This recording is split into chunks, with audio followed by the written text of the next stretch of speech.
Each year, Microsoft Research hosts hundreds of influential speakers from around the world, including leading scientists, renowned experts in technology, book authors, and leading academics, and makes videos of these lectures freely available.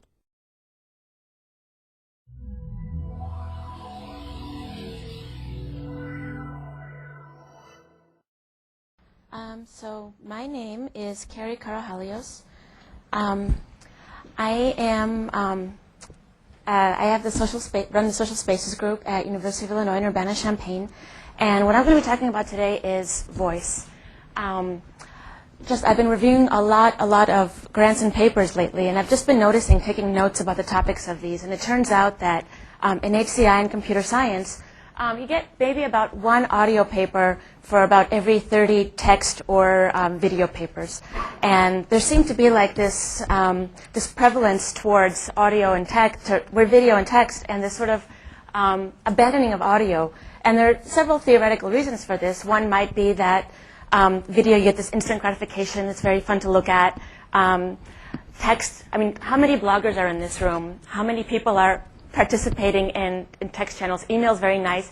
You can actually, in this room, we probably couldn't play with voice very much because we'd be interrupting each other, whereas with text, you know, we can be very, you can have 5 different conversations at once in here, and many of you might be, whereas if you were to have 5 voice conversations at a time, you know, all of us would really know about it.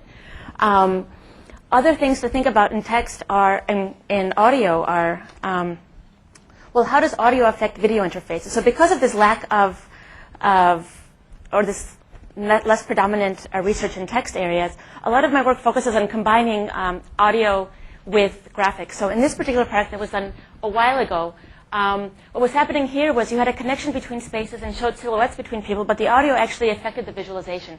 So for example, this was supposed to connect 2 spaces and be sort of like a third space that was a public space for both of them. People would, this is one person from one space red, a person from the other space is orange. So we were playing with this notion of getting people to work with both spaces. So it turned out once we added some form of speech recognition that added graffiti of what people said in each space on the screen, and they could see they were affecting the screen, we had 5-fold more interaction than we did without having this speech component to the project. Playing more in this realm, we were very interested in comics and especially in rendering. So if you're having these worlds, like having your audio go crazy actually makes renderings of the space actually go really crazy, which is not something that would happen in a photorealistic world, something that would happen in a more magical world. Again, we played a lot with comics, and it turned out that one of the things that we had a lot of feedback from was in terms of using this as a social therapy tool, meaning that many people said that in therapy, the more they talk, the more they discovered about themselves. In this particular case with this project, the more you talk, the more of you appears to other people, and the more you see of other people. So that became a common theme in the discussions about using audio as a tool for revelation, as a social catalyst.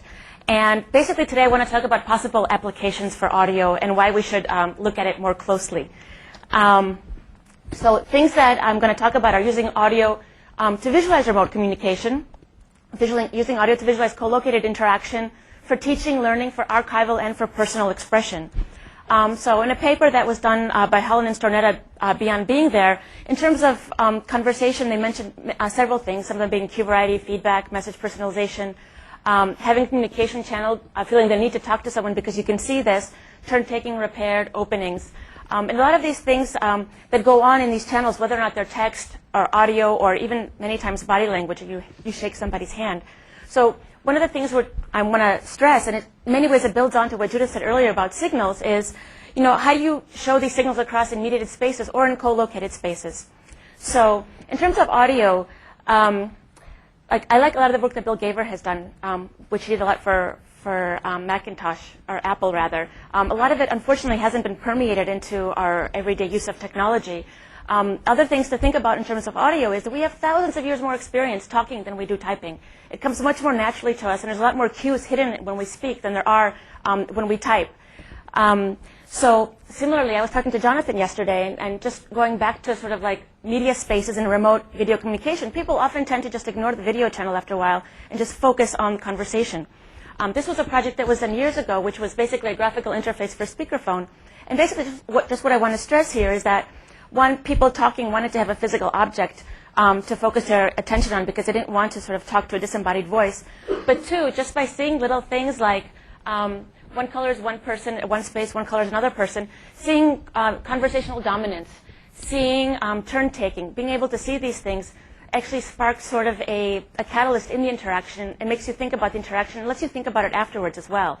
So I mean, this was a dome, this was a physical object that basically was also meant to be aesthetic to look at.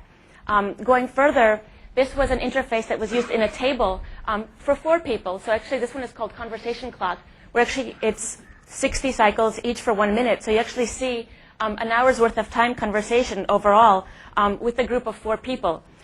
Taking this a step further, and this is what probably angered people the most, was during a faculty meeting, using audio to see what comments people agree with, or want to hear more about, or want to hear less about. And as was expected, this made very many faculty angry. The idea of having this sort of like community mirror in real time while people were talking. So in retrospect, I should have known it would make people angry. In many ways, I think that's what sparked it, was to show this anger. So it's one of the things to revisit and see, well, the idea here was actually to make almost like a social stock market, to price people's bits in interaction, to actually see what things you value more. I mean, there's rating systems online. Slashdot percolates articles that are said to be of higher quality to the top. The idea here was actually in a conversation with everyone voting, how to find out sort of like the price of these bits. Another theme that we're looking at is in terms of conversation and sort of maybe, I'm not sure if this is socialistic with respect to Scott, but the idea of people having a meeting and saying, I came up with a good idea 5 minutes into the meeting, but I wasn't really heard, I was ignored. But then like at the end of the meeting, the chairman gets up and says, I have this great idea. And it was what this one person said 5 minutes into the meeting. The idea of like tracking these ideas and memes throughout the course of this to actually see how these things change, who actually started them. Like one issue I have is with my voice. Without this microphone, I would be dead up here. So the idea of actually being able to change your voice so that you're not interrupted during a conversation, like if you can see that, that would be great. And how would that affect your conversation if you did that? So I'm actually considering taking voice coaching classes just since doing this work and just trying to really understand how lowering my voice keeps me from being interrupted, which I've realized just quickly is just a huge, huge help. Again, just even as a table place where you guys are now, the idea here is each person actually speaks, and the idea is voice. We have microphones embedded in the table, and each person's voice actually paints on the table itself, so you can see where the conversation flow is going between people, and at the end you can see sort of who you talk to the most without even realizing it, perhaps that you spent that much time talking to a specific person, and it can go on and on. Moving this into a more wearable domain in the sense that actually having this T-shirt, and going back again to what Judith said, the idea of actually having your social network on your sleeve as you walk around, like a teenager has these huge lists on, of friends on MySpace, on Friendster. What if these were actually on your T-shirt, moving at all times, and these connections were never off or not off? Another project with audio is actually using audio to influence what a face looks like. Like for example, like raising your pitch actually has been shown to actually raise your eyebrows. So playing with renderings of audio without actually having a real face, but actually making more abstract, or in this case, more cartoon-like faces to play with. And so here I'm going to take a small digression, and just in doing all of this work, 1 minute? Okay, I can do this. The theme of therapy and the theme of learning kept coming up again and again and again, which was never my intention, but it's become a very big interest. So in playing with this audio and looking at phonemes, having been in speech therapy for several years to get rid of an accent, I sort of was looking at ways that as people spoke, if they could see what they were saying and maybe come up with a graphical grammar or a graphical language to talk about. So in this case, you see all the phonemes that are out there. This is a Canadian saying the same word as this is an American saying the same word. So you actually, in many ways, can see the differences between people speaking. So here's an example of phonemes. And it turns out phonemes are very similar in many languages, but you pronounce them differently. But the basic elemental units are the same. This is an example of actually using phonemes more as musical notes to talk about. So in a sense, as you're speaking, you're actually drawing. In many ways, that Ioannis Danakios actually drew his music and then played it. But he would actually draw and came up with his own methodology for mapping this. This is a case for languages as people are speaking. And we're using this sort of to teach people foreign languages and the subtle nuances of sound. So when I was trying to learn French, teacher was telling me, say Paris. And she's like, no, I said say Paris, not Paris. So I was just lost. But if I could see the difference, it would have made a lot more sense to me. So these, as you speak, you try to fill out these contours and actually learn is what you're saying. And then over time, you can build like these large archival systems where you actually played back. Like, let's say someone proposed to you, and this is like a snapshot of the proposal, or this is a conversation with your father that you had 5 years ago that you want to cherish, remember, and put on your wall. You have this rendering of it. You could play it back.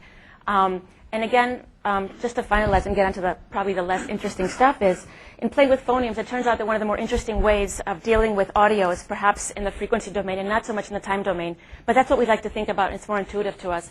So a lot of the directions I'm thinking about now are actually going in and drawing things in more frequency time. And what you're seeing on top is American speakers. What you're seeing on the bottom is non-American speakers. And seeing that we've actually come up with a pretty good classifier for differentiating and trying to incorporate the time and the frequency in doing this and using them as social catalysts. So thank you.